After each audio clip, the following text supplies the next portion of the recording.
Hi, this is Beth Azor, and this is my podcast, I Own a Shopping Center, Now What? So today I want to speak about acquisitions. So in a perfect world, I think we would all love to buy shopping centers off market.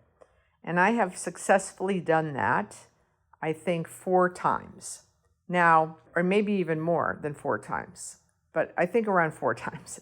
The 4 times that come to my mind at this moment. Now, what is challenging about that is these take a very, very long time. In one instance, the most recent acquisition, and it wasn't a full acquisition, I've bought in as a partner. I am a limited partner and I am part of the GP. This relationship has been going on since I met my partner when he was 76, and today he is 92. Yes.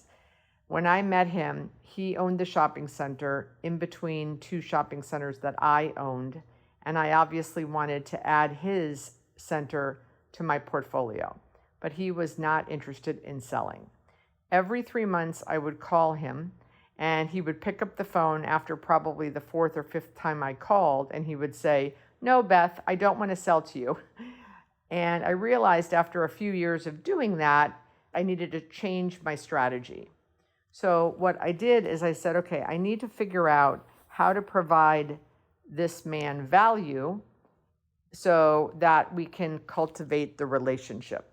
So what I started doing is giving him feedback on vendors. I would say things like, hey, I just had this painter, he's great if you need a painter, or, oh, I had this paver guy, I wasn't happy. And I started growing the relationship by adding value. And during COVID, back in 2020, he called and said, I am frustrated with what's going on with the tenants.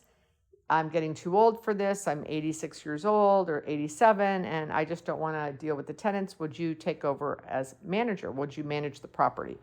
And normally I would never third-party manage without leasing.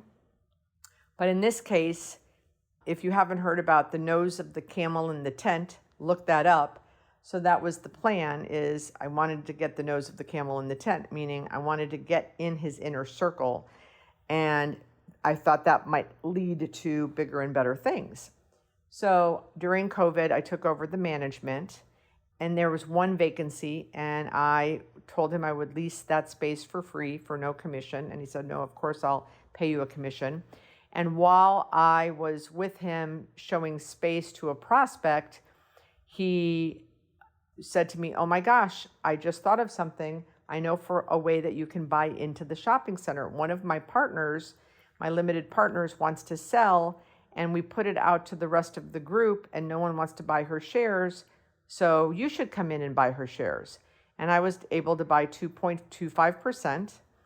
And since then, I've bought 3 partner shares and part of his shares, and he sold me half of the GP, and we're in the middle of a $4 million renovation on the property. So he and I are both around 34% owners.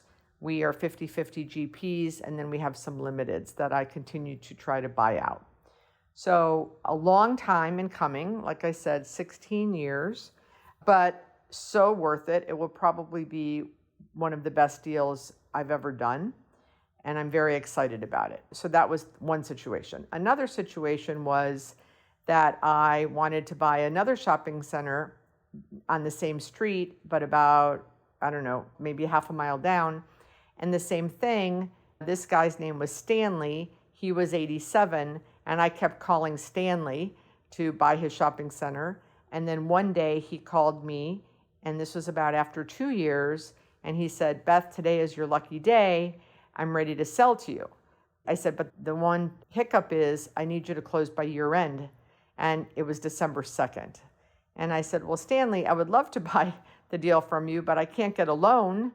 So you're going to have to seller finance. And this was back in 2014, where seller financing was not, pretty much standard. But he had agreed he would seller finance, and that's what we did. And I closed by year end, completely off market. So those are 2 examples. And I've had other examples also where I have kind of harangued the people to just really be top of mind so that when they decide, okay, we want to sell for whatever reason, they think of the pain in the ass that's been calling them for months and months and months or years and years. And so how I identify the property, as most of you know, all of the assets that I GP have always been within 10 to 15 minutes of my home. So I identify the asset I want to buy, and then I keep in contact with the owner, and eventually I either wear them down or something changes in their life and they want to sell to me. And I have certainly bought things that have been listed also, but at that point you're competing with a lot of people for price. In the situations where I have purchased off market, I definitely feel that had they gone to market, I would have paid more because of the competition. So my advice, again, this is difficult for those of you that are buying all around the country, right? I mean, I talked to someone this week who DM'd me and we jumped on a phone call. He has bought 7 shopping centers in the last 3 years, but they're in 7 different states. So it's super hard to identify an asset and prospect for that asset when, these assets could be in potentially different states than you live in. It's much easier if you are buying in the market that you live in. Now, another one of my clients, this is one of my coaching clients, they owned 2 great deals on a specific street. Great deals. The demand for the tenants, the leasing, was much higher than they expected. Their underwriting, they blew away their underwriting.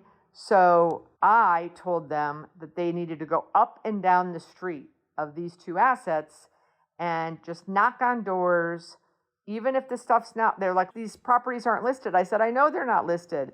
Go find out who the owners are, start calling them, start cultivating them, because you already know what a great market is and other people don't know.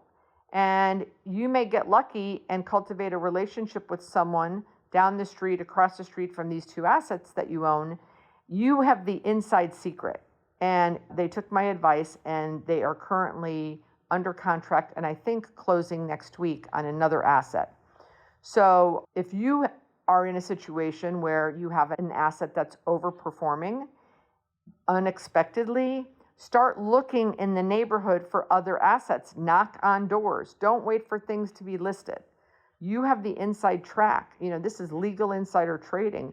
You know that you're getting more rent than people thought you would. You know the tenant sales are higher than people think they are. Go knock on doors and try to get adjacent properties or properties across the street or nearby and add to your portfolio in the successful areas that you're already investing in. Don't wait for the properties to be listed. All right, so that is my podcast of the week. I hope you guys are enjoying it. Some of you may know I've started this owners club where we're going to be meeting once a month. We're going to have a 90-minute discussion of things that are coming up in your portfolios. I'll give my take on the matters.